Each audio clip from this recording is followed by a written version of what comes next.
The TeachPitch podcast. We are very excited to be launching a series of interviews for TeachPitch, a global community of 50,000 subscribers from over 205 countries to date.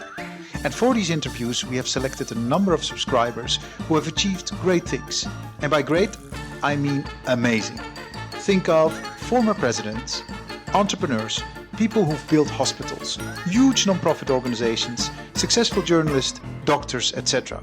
And what all our guests have in common is that despite their great success, they've encountered many enormous challenges. So what were these challenges and how did they overcome them? That's what we're going to be talking about here.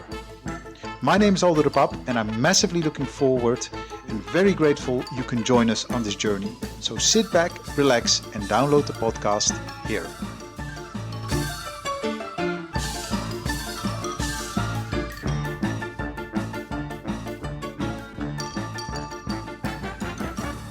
The more you learn your own gifts and then give them away, the more it comes back to you.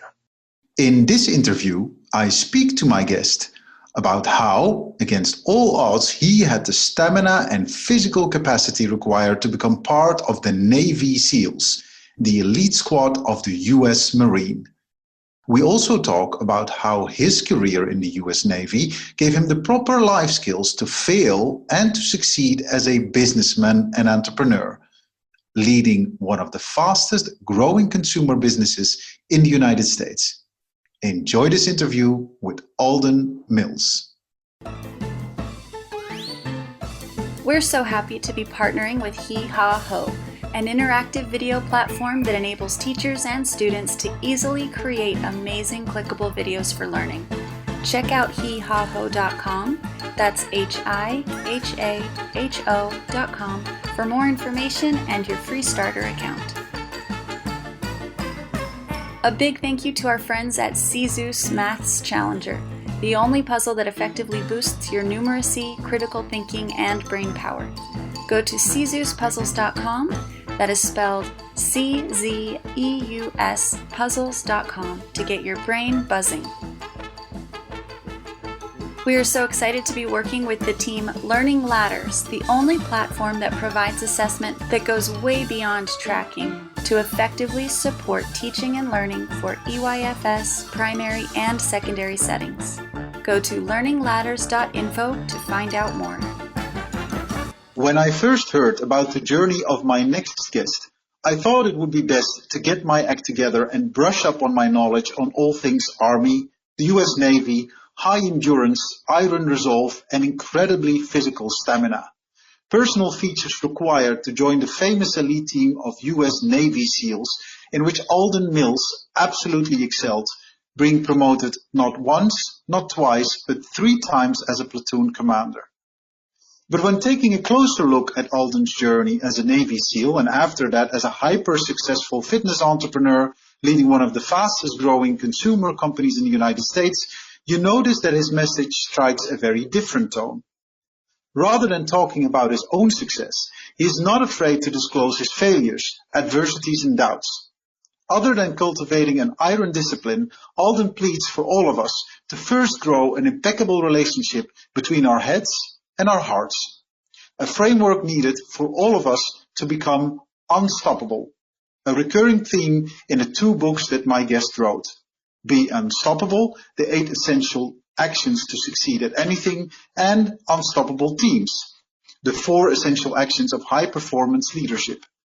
The passion, enthusiasm of this goal-getter is contagious and made me very much think about the mark that I wanted to make on this world. Alden himself speaks passionately about this in a TED Talk he held at the business school IEC in Barcelona. In this talk, he recalls having to write a just-in-case letter to his family, and more particularly to his 4 sons, should he not survive his next military mission. It took me 10 years to write this letter, Alden explains in his talk. A letter with a theme to go after your dreams, reminding them their life is up to them, and that their dreams come with a dark side, where you don't know if you can really do it. Go after the dreams that push you outside your comfort zone and allow you to take some risk. Now, correct me if I'm wrong, Alden, but I think this letter and the message it carried for your sons basically set you off on writing more about how all of us can become unstoppable. Am I correct? Yes. And Aldo, I want to compliment you. That was a fantastic introduction. That was very thoughtful. Thank you. Very well deserved. I was very inspired by all the things that I was sent ahead of time, but also the titles of your books, and most particularly your talk in Barcelona. I thought you gave that talk with such a passion, a good feel for drama, but also kind of reliving all these moments that you must have undergone in your training as a Navy SEAL, but also as an entrepreneur. So, yeah, big kudos to you as well for that talk, and I'm sure many other talks that you've held after that. It is, Aldo, and I think that's one of the reasons why I wanted to come and speak with you with what you are inspiring others to do, is the talk that Aldo is referring to had to do a lot with having the inner conversation in your head and in your heart, in particular when you're in that precipice of wondering, should I continue to go on or should I just quit, right? Mm-hmm. That's the challenge. And in my second book, Unstoppable Teams, the first chapter is called Leading the Conversation. You don't have to be in SEAL Team. You don't have to have started some fast-growing company. You just have to go out and try. Whatever that thing is that makes your heart sing, that's what I want you to try. Mm-hmm. And that dream, as you discussed, comes with the dark side, right? The real dreams are the ones you don't know how they're going to work out, right? Mm-hmm. There's risks associated with it. And the risk of failure is real. And that's exactly what you want. You want that friction. You want to face the friction because the friction is what gives us forward progress.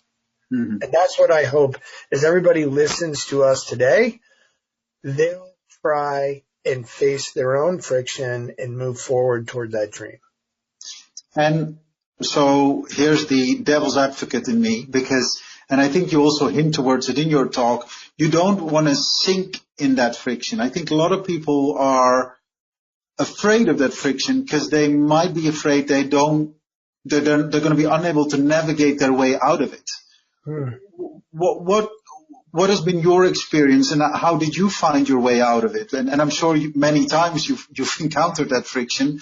So how did you do it? First, let's give everybody a metaphor for the friction. And in the first book, the metaphor, and I use this all the time when I speak around the world to audiences, is like crossing an ocean. We're leaving this safe harbor. We're leaving this harbor that is a known, familiar place to us. And there is a break in the breakwaters that we can leave and go out past a horizon. And it's when we go out past that horizon where we can't see land anymore. We can't see any of that familiarity onto this place that we can only see in our head, right? And our head and our heart. That's where we have to believe before we can see. And so when you're out there, you have this first decision that you have to make that, you know what? There's more to life. There's something more I want out there. I am too comfortable in this safe harbor that I've been in. So now I'm going to make the decision to go out. That's step one. Step two is right after we lose sight of land. After we lose sight of land of the familiar to us, right? That's when we have our next big conversation. We feel lost at times. We feel alone at times. And then the third time is right before we're at the next destination. The next destination that we kept thinking like, oh, this is the thing I've dreamed about for so long. I've dreamed about making the team. I've dreamed about launching the product. I've dreamed about creating the book or moving to this place or climbing this mountain, whatever that thing is, right? How many people quit right before they finally get there? Right before they see that next sunrise. Those are the three big times that we deal with this friction that you brought up as that question. And in each one of those, you have to have hope, you have to have love, and you have to have faith. Mm-hmm. Now, let me start with faith. The first definition is having 100% confidence in someone or something other than yourself. Number two has to do with religious doctrine, right? Having that faith is really important. That's a level of trust, and that's surrounding yourself with others that have such high trust, such high faith in you that when you're at your weakest, you can lean on them and they'll keep saying to you, keep going. Then you got to have this thing, love. Where does love come from? Something that you just like, oh, I love doing this. I'm passionate about it. I found a purpose in it. I believe that we need to have both, by the way, the passion and the purpose. I don't care which one comes first. Some people are very like, no, you got to have the purpose first. You find purpose in your passion, fantastic. But you need to have a love of what you're doing, right? Mm-hmm. I went into the fitness industry saying, look, I might as well work in an industry that's going to be a part of my life regardless if I end up working in it or not. I was this asthmatic kid, and I had a doctor tell me I was born with a smaller than average set of lungs, and I had asthma, and I should lead a less active lifestyle and learn the game of chess. And it was through fitness that I learned, like, hey, you know what? My fitness is my call. Mm-hmm. And that can help me overcome all kinds of different things. And asthma is a relatively small obstacle compared to what you see with people out there today missing limbs or learning how to come back from catastrophic spinal injuries and that sort of thing, right? It's well documented now. Mm-hmm. But the point is, you have to have a love of what you're doing. And then finally, you got to have a hope. A hope of, hey, this thing that I'm after, that fuels me. So when we deal with friction, it's not just a simple thing of like, hey, when you're really deep into it, what does that mean? You have to combat it with three different things. Hope, faith, love, and faith. Yeah. Yeah. And surround yourself with people that give you those things. Right? Yeah. And so a couple of things come to mind, and I think it's very beautiful and very constructive, right? Faith, love, and hope. Those are values that builds up everyone, right? It's a backbone for everything basically that we do, and it's very constructive. When you say faith, that there are people, you said people who have faith in you other than yourself. Are these people that are around you, or are these people that kind of like your family that maybe at a certain moment in time are not with you physically present, but you know that they are, they have your back, even though you might be thousands of miles away on a military mission or on a business trip or whatever. What exactly do you mean with people who can support on? Well, it's part of why I decided to come on your podcast. Mm-hmm. Because I believe what you're doing with this podcast is inspiring faith. The reason why I asked about these people that believe in you being physically present, because again, that TED Talk in Barcelona, you talk about the training week from hell for the Navy SEALs. Right. And that you're asked to sit in that cold water. But it doesn't sound like you're surrounded by a lot of people who believe in you. Because that's the training, right? Quite the opposite, right? Exactly. Yeah, to give some context to everybody listening, all those referring to Hell Week, which when I was going through Navy SEAL training was in the 6th week. I think they've moved it a couple weeks earlier now. But it's a moment in time where they wake you up on Sunday evening and they keep you up until Friday, and they give you a total of about 3 hours to 3.5 hours for the entire week of sleep. And it is a well-documented time period where a lot of people quit, right? A lot of people are tested. And I end up telling this story in the TED Talk about how they got our first quitter of many that week and sitting us in cold water. And the technique that they did was they brought in someone that everybody has faith in, a doctor, right? You kind of The moment you hear, oh, I'm Dr. So-and-so, and I'm, like, oh, okay, well, I have faith in the medical system. What do you tell us? What should I know? Like, well, you're going to be hypothermic in about 20 minutes if you sit in this cold water for that period of time. And that's the conversation, right? Because they make you stand there a lot longer than 20 minutes. Yeah. And like, wait, how can this be? Because they're showing you, here are these stats. The human body will become hypothermic in 20 minutes. In, what is it, about 12 degrees Celsius?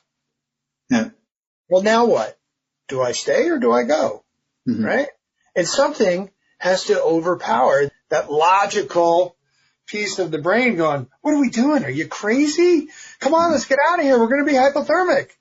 Right? And then there's something deeper down inside of us, in our gut, I call it the heart, that says, no, this is just another obstacle on your way to the path of what you really want to achieve. Let's embrace it.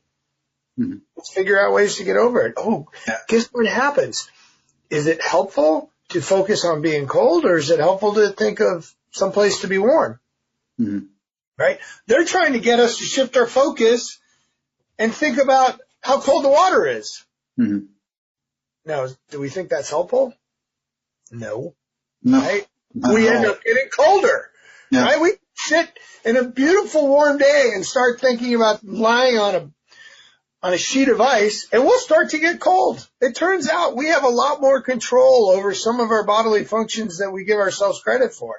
And those sly Navy SEAL instructors, they happen to know that. Right? So they're looking to see who's going to lead the conversation to help them over these kind of obstacles. It's not really about how many push-ups you can do. Everybody's done enough push-ups and pull-ups and sit-ups and speeds on runs and swims to be there in the first place. That's not the game. And I tell that story for a broader metaphor that that's the story of life. It's always about here and here, between the head and the heart. Right?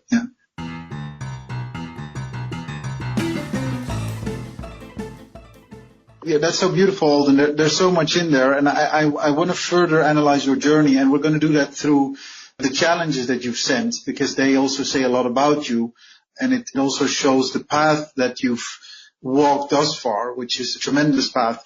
You already mentioned it before. As a child, you were an asthmatic child. People said you should have a quiet lifestyle. Something in you said no, and you took your fitness into your own hand and became a rower. Could you talk a little bit about what drove you? What kind of gave you that stubbornness to say, I'm not accepting what people are saying about me? What drove you into rowing, and from there on, of course, into the Naval Academy, and from there on even again in Navy SEALs? So there are so many levels that, you've achieved great athletic things that they are tremendous. Well, I would love to be able to tell everybody that when that doctor told me you need to lead a less active lifestyle and learn the game of chess, I just said, no, I'm not going to do that. In fact, I was sulking. I was having a pity party. I had huge tears rolling down my eyes because my mom had sent me out into the lobby. And I was already thinking about, how am I going to learn the game of chess when I'm terrible at checkers? And it was my mom, who I had a lot more faith in than the doctor, that said, look at me. Nobody defines what you can or can't do but you. Now, we'll get you the medicine, but you go out there and do what you want to do. You go try. And, of course, I didn't get it that day or that week, but my mom and then my dad, go try another sport. So what if you scored on your own team in basketball? Go try another sport, right? The most blessed thing that I had was I had two parents that just kept encouraging me. And then I found something that I was really passionate about. I grew up on the water. I was always messing around in boats, and I found the sport of rowing. And it turned out that's a great place to be if you really want to work hard. It's a very simple motion. It doesn't require high levels of coordination like basketball does, right? And I got really good at that. So the greatest first challenge was being surrounded by someone who loved me, gave me hope. Yeah. And for everybody out there, hey, you may not have had those parents. A lot of people don't. Go find them. There are other people out there. Be intentional. What I find is a lot of people just throw their hands up like, well, I just never found anybody, so that's my life, and this is where I'm going. That's it then, yeah. Right? No, that's not it at all. And by the way, I like to believe that's why you keep doing what you do with this podcast. Thank you. No, I mean, it's very much so.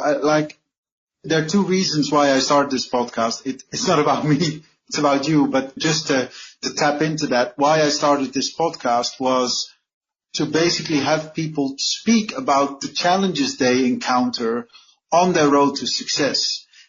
I see that the way media works in this day and age, it's like there's a lot of success that people see around them. Kind of, whether it's on social media, we're all trying to look our best on social media, or we all talk about our achievements. And because we're continuously surrounded by achievements and beautiful pictures and greatness, we kind of almost tend to think that it's just up for grabs, in whatever it is we want to do. And even though I want everyone to have their success, I also want them to have a good understanding of what it is like. For instance, to set up a company, to become a Navy SEAL, I want to talk a little bit about that in later detail. This is tremendous hard work, right? These are many challenges you need to overcome. These are against all odds scenarios and stories that basically at the end of the day, when it hits the mainstream media or when people read about it or when they hear about it, it almost sounds like it was an afterthought.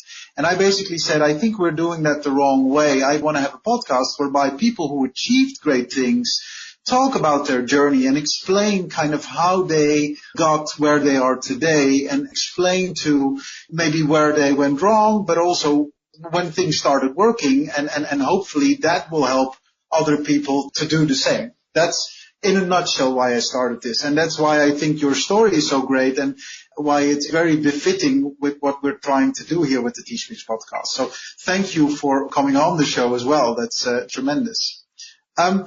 If you don't mind, Alden, I would like to take it one step further. So you discovered you're someone who likes water sports, someone who likes rowing, and then the step to the Naval Academy.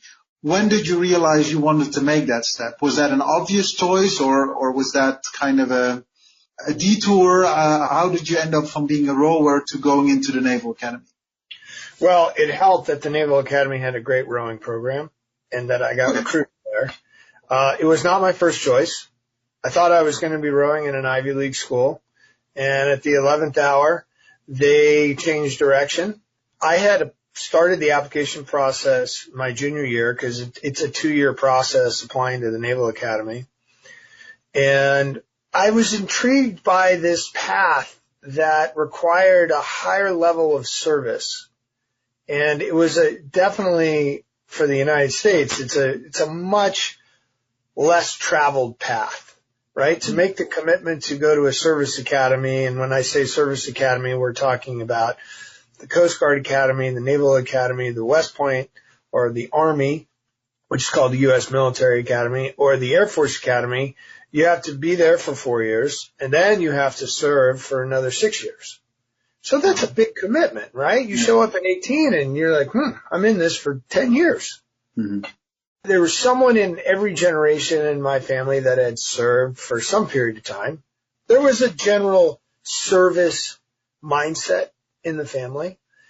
And I rowed all 4 years there, and that rowing and the mindset of rowing and the intense teamwork and the amount of suffering that comes with collegiate rowing turned out to be a perfect training ground to prepare myself to go into SEAL team.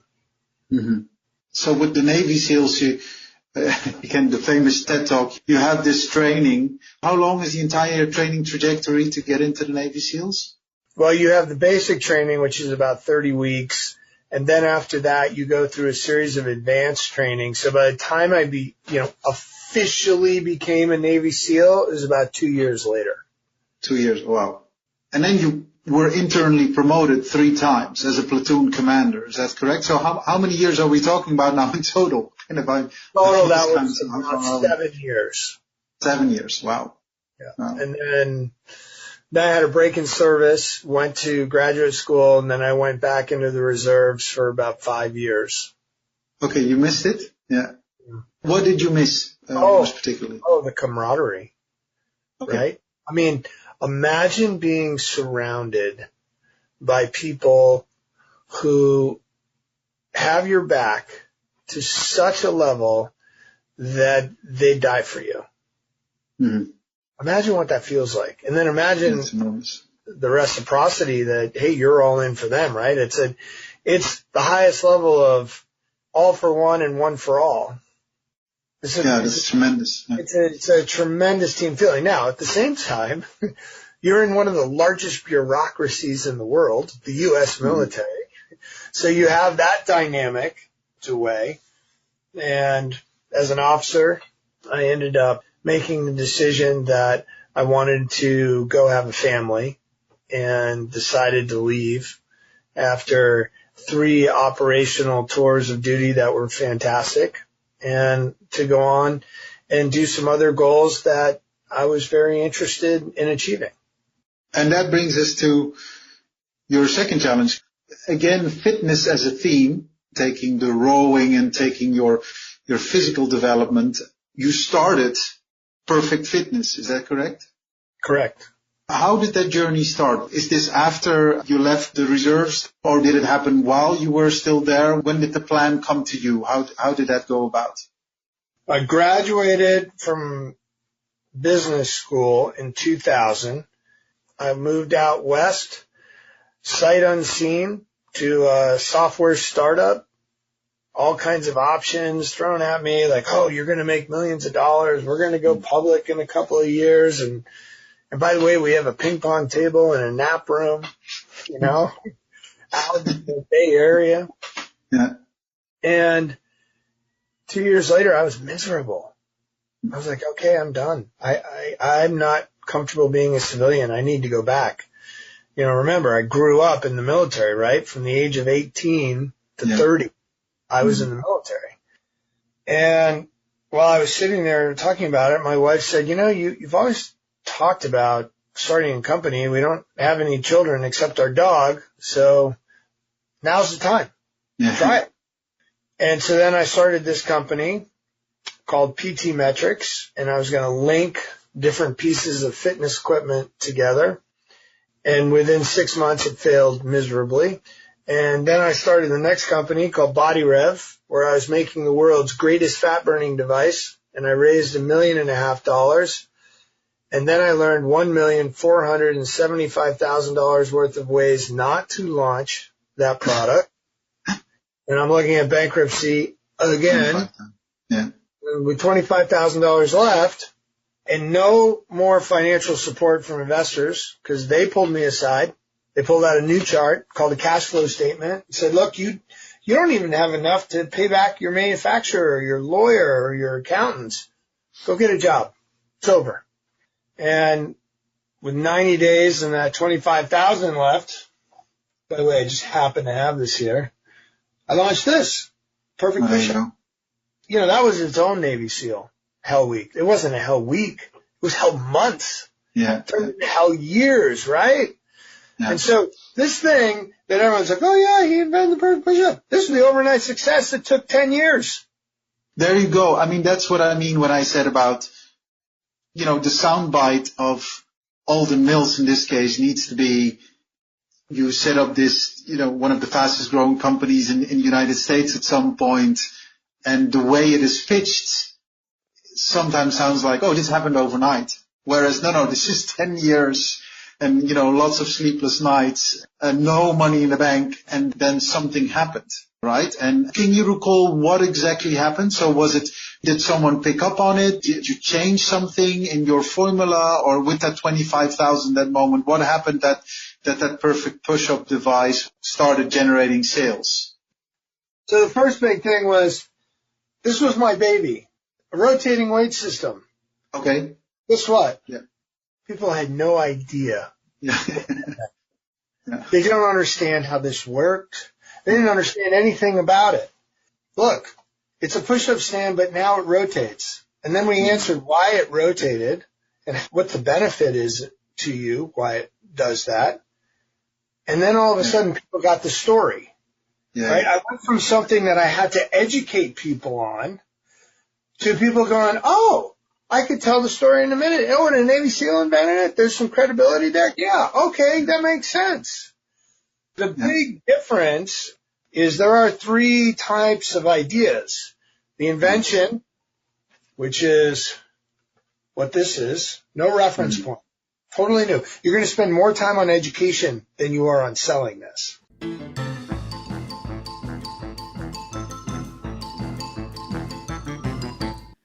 We are very happy and excited to be partnering with MindStone for the recording of this episode. MindStone is a platform that lets you build courses curated from the best articles, podcasts, and videos available online, helping your students learn faster and remember more. You can think of MindStone and learning in the same way you think of Spotify and listening. With MindStone, you can use the internet as an infinite library of content that you can curate into playlists with tailored recommendations, and it's shareable with your students. Where Spotify enhances the listening experience, MindStone exists to enhance the learning experience. Check out mindstone.com and find out how you can get started.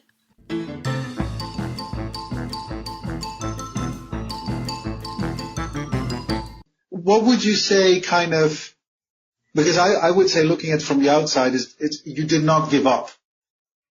But something in you, maybe because of faith, love, and or hope, made you persevere, right? And then there must have been something practical again that people said like, hey, I get it, let me buy it. Or someone maybe reaching out or helping you from either the faith, love, or hope corner saying, Alden, let me help you out here. Let me kind of get it to a place where you could generate sales. Or was it something like that? Or was it something more? Yeah. What had happened over those 3 to 4 year period of time is they got to know me. They got to see how consistent I was. They believed in me. Yeah. My manufacturer, my lawyer, my accountant, they were teammates. They were just external ones. And we treated them as such. And when things were really down, they had enough faith and trust, belief in us that they said, go, keep trying. Yeah. And that allowed you, because you have successes with a big S, but $95 million in sales at some point, so rapidly growing. How many years after the 25,000 and down, what was this? What's the time lapse between that moment and the 95 million in sales? 2006, we had 400,000 in sales. 2007, we had 32 million. 2008, we had 60 some odd million, whatever that, over that short period of time, we did almost 100 million. Wow. Yeah. What did that do to you? Well, the first thing it did to me was I made a whole bunch of more mistakes, right?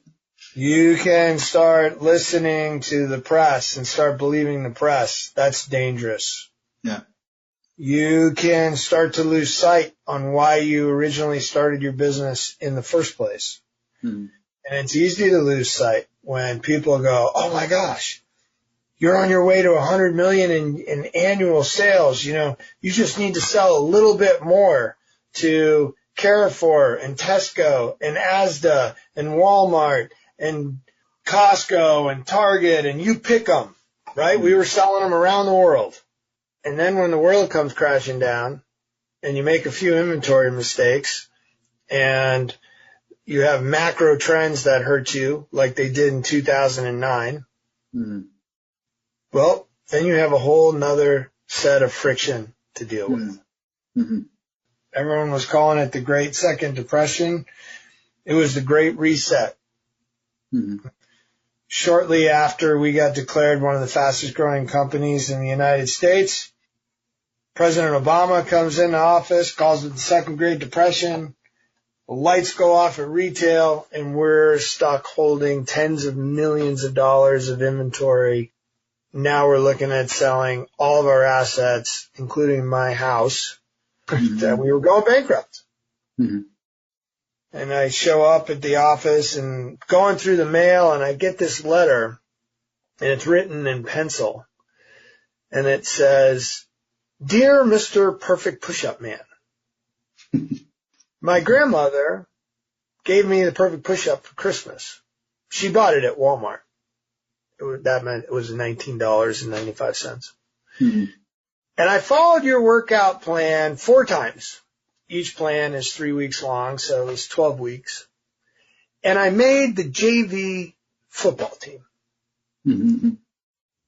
Thank you for inventing the perfect push-up. Next year, I'm trying out for varsity. Johnny, number 25. Mm-hmm. And it just came at the right time. Mm-hmm. Right? I sat there and I was like, oh, I forgot why I was here in the first place. And this kid, all of 13 or 14 years old, sent me that letter, reminded me, and I moved the bulletin board right out in front. When everyone came into the office the next day, I had that letter on there, and I said, this is why we're in business. We're going to help the Johnnies and the Jamies and anybody else go after their dreams. We're going to retool. We're going to make some dramatic changes. And we did. And we did not go bankrupt. Amazing. You revamped and survived, which I think is tremendous and amazing. You eventually sold the company, or? We did. Okay. We did. Sold the company, and we sold it to a company that's real skill was in the area that was not ours. Like, I had raised just enough money to do the design and marketing of a product. I did not raise enough money to buy warehouses, forklifts, and inventory management. And so we sold to a company, and I ended up working for them for 3.5 years. Nice. Retooled, and company is still going today. That's good. Your baby is still living on, and it's in capable hands of another player, and giving you more time to talk about unstoppable and, how to train people becoming unstoppable. And I was wondering kind of what drove you to doing that. So what made you want to externalize all your wisdom? Because I can imagine the amounts of energy you need to invest in yourself as a Navy SEAL as well as a founder. Those sounds, as a founder myself, I know these are pretty intrinsic journeys. And then all of a sudden there's kind of the motivation to kind of, I'd almost like to say give back, help people on their way. What made you want to do that? Comes back to how we started this. That little head and heart conversation again. The real reason I went into the business in the first place was to help others achieve dreams, like Johnny number 25. And the thing that gave me the greatest fulfillment was helping people go beyond what they originally thought was possible. And so I made another decision that led with the heart, and I said, 15 years is enough time. Working in consumer products, I want to go work in consumer content that can help others push beyond their perceived limitations. And started the process of writing the second book, getting on the speaking circuit, and focusing my message. And while I was doing that, ISA said, hey, we'd love to have you come speak with us. And I did that, and they said, you should get a TED Talk. And then I did that, and one thing cascaded into another. Nice. And how are you enjoying the journey? What has it been like for you thus far? It's the most fulfilling journey I've had yet, besides being the father of 4 kids, right? Yeah. Here's the boomerang effect for everybody listening. And you can do that whether you're creating widgets like this, or podcasts, or writing books, or teaching others, is that the more you learn your own gifts and then give them away, the more it comes back to you. The more you help others, the more they'll help you. Mm-hmm. But go in without expectation of return and give it all you got. Mm-hmm. I promise you will not fail. We all have a gift. Mm-hmm. We are all born to be unstoppable. The key is we have to make that choice. Every day, even when it looks bleak, get up, have that love in your heart, have the faith, and keep hope alive. Yeah. That's beautiful, and it's very true. It's also very brave, because not every day looks like that, or that you feel in the morning like, yes, let's do this. But you need to keep on going, right? That's the most important thing here. Correct. So you've been giving trainings to companies. I saw on your website. Mm-hmm. You've written 2 books. I think one more for the consumer market and then one more for the corporate market. Am I correct? Or is that? Yeah. The corporate market uses the other one. It's parable based, but it has a lot of non-fiction elements to it at the end of each chapter. Mm-hmm. Be Unstoppable is the first book. And could you talk a little bit about how it was received? So the companies you trained, I mean, your TED Talks have got tremendous amounts of viewers, and there's of course a lot of response to what you do. But how is that kind of for the training you're providing in the corporate market? Well, I talk about these 3 levels of leadership. I talk about first how to lead yourself, which is all about mindset. 2, about then from leading yourself to scaling to leading others, because a team is nothing more than a reflection of its leader. And then from the team actions develops the organization's culture. So I call that unstoppable mindset, unstoppable team, and unstoppable culture. Mm-hmm. And it's been extremely well received, in part because I go in not knowing all the answers and working with those organizations to help them hold up a mirror and see what might be their blind spots so they can move forward. Yeah, that I think is very true. And we can always use a mirror, or we can always use someone to tell us, like, hold on, here's what you're doing wrong. We spoke in the very beginning of this conversation about Hell Week, training to become a Navy SEAL. What from your Navy SEAL training do you apply in today's training that you give to companies? We talk about leading yourself, right? Mm-hmm. Leading others, and how to create an unstoppable culture, of which SEAL Team is a great breeding ground for that. Rowing is a great place for that. Mm-hmm. Entrepreneurship is a great example of that, right? The beauty of the things that I talk about aren't just focused on, well, this is how you do it in Navy SEAL times, this is how you have to do it here, right? Mm-hmm. It's an amalgam of different things. Mm-hmm. That's true. So it comes in handy, and maybe sometimes it comes up as you go, because it's not always that you kind of have everything proactively on a list, so to say. Alden, thank you so much for sharing all of this wisdom and talking about your successes, but also your struggles and challenges. That's been very revealing, and I've surely learned a lot. Before I dive into my 2 very last questions, I was just curious about your 4 boys, because we spoke about the TED Talk and you writing this just in case letter and kind of writing to them, to get out of their comfort zone and to kind of go achieve their dreams. What has been their response? What do they think of what Dad's cooking up? Yeah, it's the hardest leadership challenge there is, leading a family. Mm. I think a lot of them absorb pieces of what I say, but I still think I have to work through others sometimes to make an impact because it's so close, right? Yeah. Typically what ends up happening is when I am asked to come in and speak to their team, and then all their teammates start to absorb what I'm talking about, is when they say, oh, that was helpful, thanks, right? It's not usually one-on-one. Sometimes they get it. Yeah. But a lot of times they've got to hear it through somebody else.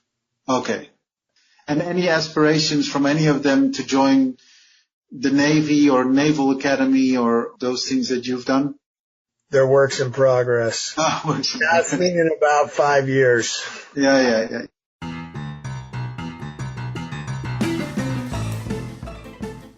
Thank you so much, Alden. My two very last questions. I ask them to all my guests. One is about reading. So other than your two great books, which book would you recommend for our listeners to read? What is one book that kind of blew you away or that really helped you in your thinking, if any? Yeah. I've seen Tintin there before. Yeah. I know Tintin helped you a lot. I love that. And The Alchemist. Paulo Coelho. Yeah. And why? It's a story about following your heart. It's a story about having faith. It's a story about love and hope. Mm-hmm. Very good choice, and the choice of many people, and for very good reason. So thank you for that recommendation. Mm-hmm. And then now let's turn the tables. This is your podcast series, and who would you like to be your guest on the Alden Mills podcast? Who would be someone that you would like to talk to? You can pick anyone. They have to be alive? No, you can pick anyone. Yeah. Teddy Roosevelt.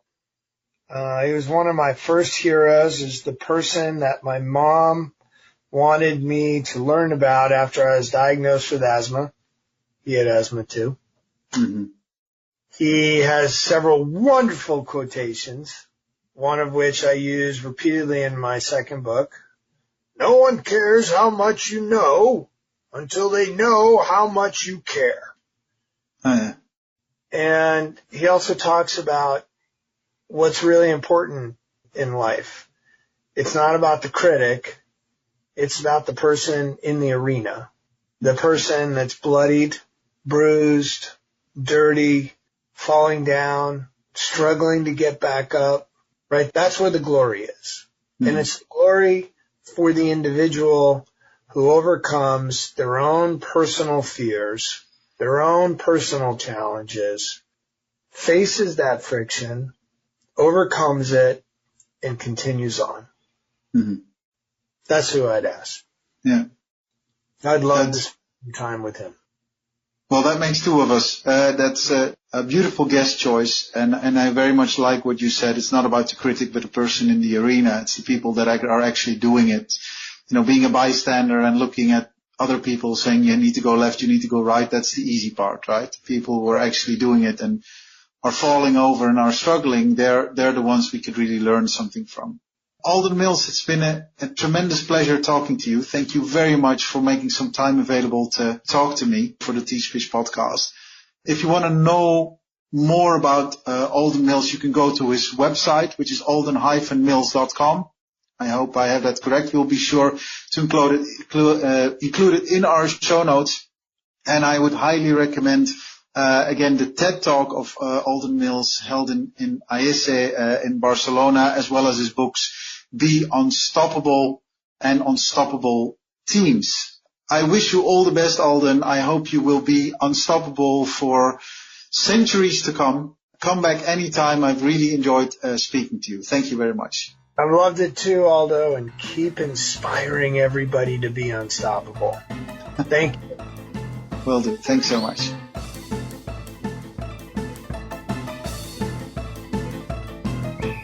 If you liked this episode of the Teach Pitch podcast, then it would mean the absolute world if you could share it with your friends and or give it a short review on your preferred podcast platform.